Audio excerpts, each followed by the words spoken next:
What is going on, guys, and welcome back to another episode of Fazos Thoughts on Bad Blood. And guys, listen, man, put the pitchforks down. You know what I'm saying? Guns down, hands up, don't shoot. I'm pretty sure y'all can hear it in my voice right now, man. I've been sick as a dog for like 2 weeks. You know what I'm saying? This video was supposed to come out on Saturday night. I was just saying, if you get the chance, man. When Bad Blood was over, that NyQuil kick thing, you know what I'm saying? And I was out for the count, just like Jacob and Solo Sikoa. Because I'm telling y'all right now, at the end of Bad Blood, man, it was, you know what I'm saying, as much as I was complaining during the week when I found out that Bad Blood's main event was not going to be the Hell in a Cell match, it all ended up to make sense because we got the return of the final boss. Yes, The Rock came back. At this point, if you don't know if The Rock came back, I'm gonna assume that you live under a rock at this point. But you know what I'm saying? Tell Patrick I said it was good. But yeah, man, the final boss came back on Saturday night. And before The Rock came back on Saturday night, there was another return that happened that night, which was Jimmy Uso. Now, I'm pretty sure you guys might have heard during the week that, or I think it was on Thursday or Friday when Cody Rhodes was on the Pat McAfee show. This wasn't on the show. I think it was just like someone recorded it on their iPhone. WWE does this from time to time when they want to get, people talking about the product and stuff like that. Pat McAfee had said something about, I guess, like the big guys coming back, and a lot of people actually thought that he was talking about Brock Lesnar. Now, I knew he wasn't talking about Brock Lesnar. In my opinion, Brock Lesnar coming back wouldn't have made any sense at all. Even if he was to come back during the Hell in a Cell match, I just felt like that would have been quite random if you ask me. So, yeah, man. So the match is going on, and when they start to kick into second gear, Cody Rhodes salutes to Roman Reigns as he jumps on Jacob Fatu on the announce table. So those two are out of the match. At this point, it becomes a one-on-one, right? It's Roman and it's Solo. Now, initially, I thought that this was going to be the match at Bad Blood right when SummerSlam was over anyway. I was like, oh, they have to do Solo versus Roman. Like, it's Bad Blood, it's Bloodline. Like, this is perfect, right? But no, they had bigger plans, which is this tag match, which I automatically, and I'm going to get into why I understand why The Rock probably feels the way that he does in kayfabe, obviously.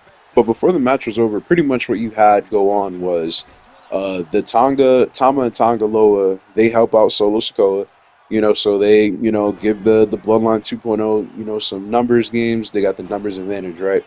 And after that is when, out of nowhere, there is just a third figure in between these guys, like on the hard cam with the hood and a bandana. And I instantly knew it was Jimmy, but at first I was like, is this another Bloodline member? Like, is this how, Roman and Cody lose? Like, do they just bring in someone else from the Bloodline? And it ended up being Jimmy Uso. He super kicks the Tonga Loans. Tama and Tonga, I always get their names messed up, but you guys know what I'm talking about. He super kicks them outside the ring, and that allows Roman Reigns to have the advantage on the distraction. He spears Solo Sikoa, and game set match is over. 1, 2, 3, and they're up out of there. So, you know, Roman embraces Jimmy when the match is over. Like, he looks like, damn, like I don't even deserve this guy's help, because in reality he really doesn't. But he's looking at him like he's like, yo, man, I don't even deserve this help. But he embraces him, and the match is over, and Roman and Jimmy are walking up the ramp. And as they're walking, backstage, that's when Bloodline 2.0 starts to beat down on Cody Rhodes. You know what I'm saying? They're like, yo, we lost the match, but you still about to get your ass whooped. You know what I'm saying? So they get to the beat down, and Jimmy's like, hey, man, you gave him your word. And Roman's taking his time. This shit was so funny to me. He was like, nah, man, that was a one-time thing. Like, he's on his own, right? And Jimmy's like, oh, man, I'm on what you on, but you gave him his word. But he was like, you know what I'm saying? Like, that's not right.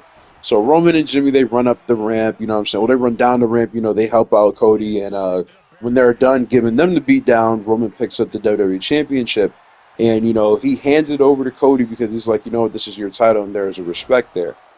Out of nowhere, as Cody lifts up the WWE Championship, here comes the final boss, bro. I'm telling you right now, I've heard a lot of pops this year.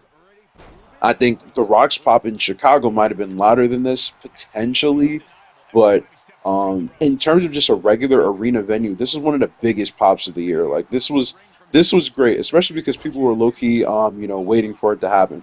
Rock comes out with his People's Champ belt. I don't know why he keeps holding that, but yeah, the Rock comes out, and he's just looking at these guys in the ring, And he does the 1 2 3, and then his song comes back on, and he does the throat slash to the guys in the ring, which is Roman, Cody, and Jimmy. And I saw this post. It was actually really funny. I don't know if you guys heard Euphoria by Kendrick Lamar, but I had a picture of The Rock like pointing, like he was talking about what was going on out in the arena. And he was like, as three goes left, and I see two of them kissing and hugging on stage. And honestly, that is literally what I looked at this as before The Rock even came out. Because, in my opinion, because my opinion is the end all be all, right? Roman tagging with Cody just makes no goddamn sense. If I'm Roman and kayfabe, bro, I'm probably gonna fight these guys by myself. I don't give a damn if it's a 1-on-2 handicap match. There can only be a 1-on-1 in the ring at once. Now, obviously, I do understand wrestling psychology. If Roman's on the side of the ring where Jacob could have tagged in or solo, he's going to get beat down as the rep distracts him if he's like, doing a count out towards the 5 count. But at the same time, it's like, yo, bro, like this dude beat you at WrestleMania, and if I'm the final boss, right? I set up a Bloodline Rules match. I did my job, right? I pinned Cody Rhodes on Saturday night, at WrestleMania, so that you can have the easiest chance of bringing home the gold, right? And you lost.